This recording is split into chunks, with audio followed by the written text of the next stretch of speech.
Hello my friends and welcome, my name is Dennis and this is the latest update from Ukraine. Today we have interesting news coming from the Black Sea. As usual, Russia put some of the ships there from the Sevastopol harbor, but it's the first time that we don't see any cruise missile ships that are capable to carry those caliber rockets. It means that probably 2 weeks ago those ships were severely damaged by the small drone boats. Who launched those boats? So far we don't know, but it's a great success and will have less threat for our critical infrastructure. Nowadays Russia may fire cruise missiles from their Tu-95 and Tu-160 strategic bombers, and also they may fire Iskander rockets. And this is Belgorod, the neighboring city to Ukraine on Russian Federation territory, and there is the oil storage that is burning today. Why? We don't know, but each week and almost every day there are some fires in Russia. The Wall Street Journal article says that one of the strategic commanders of the United States said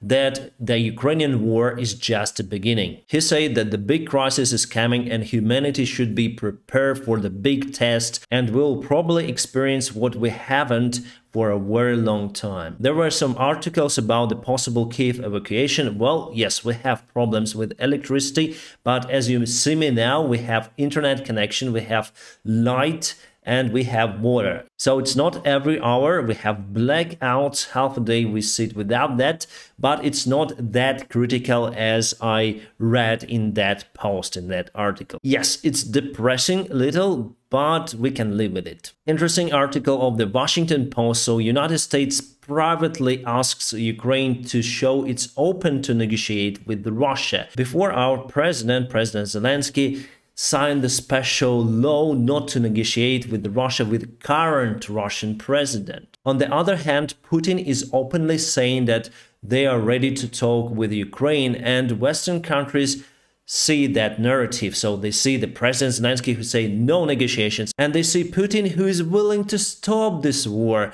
But actually, Putin wants to stop this war for a while he will refresh and update his army, and in a few years he will start this war again, maybe involving even more countries and obviously more resources. Russia's strategic goal is to capture Ukraine, so I think still President Zelensky is doing a great job not negotiating with Putin, because we need to drive them away from Ukrainian territory. We have this chance right now that the Russian army is very weak. New mobilized soldiers are not helping them. Yes, they slowed down our counteroffensive operation, but my friends, the Ukrainian army has superiority now on the front lines, and we need just more weapons to free Kherson, Crimea and Donbass. But there is the chance for scenario where Zelensky will negotiate with Putin temporary peace agreement, because if we will not have enough weapons, we simply would not be able to fight for our lands.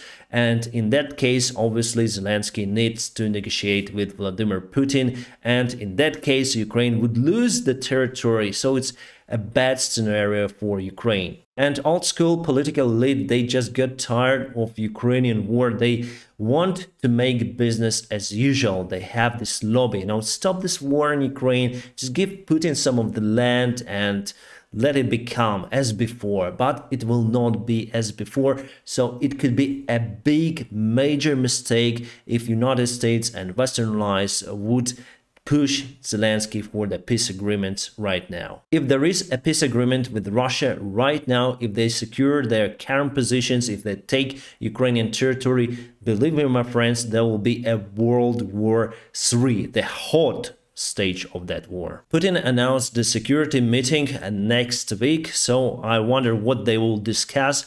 For every meeting they go with rocket attack on Ukrainian territory. Poland will help Ukraine to integrate Su-24 tactical bomber with NATO Storm Shadow cruise missile. This is the state-of-art rocket that has the range up to 560 kilometers. and it is invisible for most of the radar systems. The warhead is 450 kilograms. If you compare it with Czechy drones, this is the 9 times bigger. And it's air-to-the-ground missile that will help to destroy ammunition depots, command centers, and many more. This is the United States demine equipment. Basically, you have this carriage that fires the special rocket with some kind of the grenade line. Russia also has this kind of stuff in their army, but this one is much smaller and it can be towed by M113, and it is very effective to demine the fields. I also monitored Russian Telegram channels,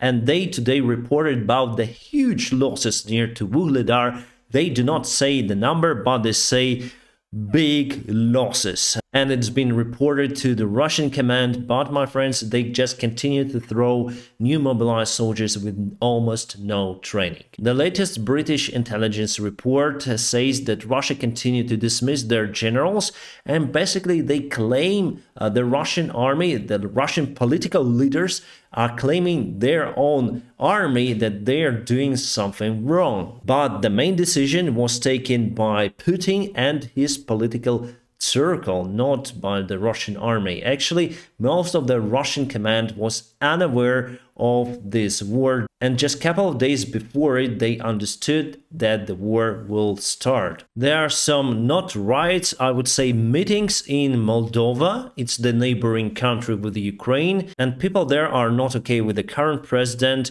And before it was pro-Russian president, now they have pro-Western president. I talked to some of my Moldovan friends and they told me that the prices are not okay for gas and for everything. So you have to pay a lot for utilities, much more even compared to Ukraine. That is why they are on riots. Not everyone, but it's not a good sign since they have pro-Western president. I think Moldova should have more investments in their economy to continue this pro-Western course. Otherwise, they may change the government for pro-Russian leader, and maybe they will have one more war. And they also have unrecognized Transnistria Republic nearby.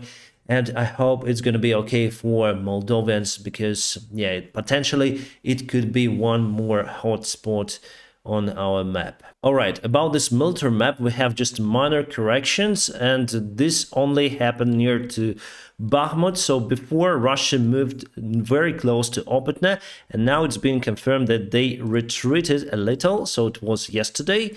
They took part of this village, and today they retreated. We cannot say 100% that there are no any Russians. Still, they are very close to Bahamut in city suburbs, and our army continued to fight for the city. Today I saw some of the images from the city.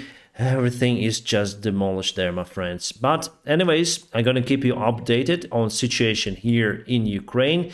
And if you want to support the channel, just press the like button. It helps me a lot to propel my content around YouTube. And if you want to support me financially, there are some links in a video description just below. You may support me on Patreon, PayPal, or Donatello, whichever is more convenient for you, my friends.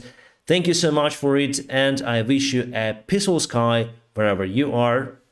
Have a great time.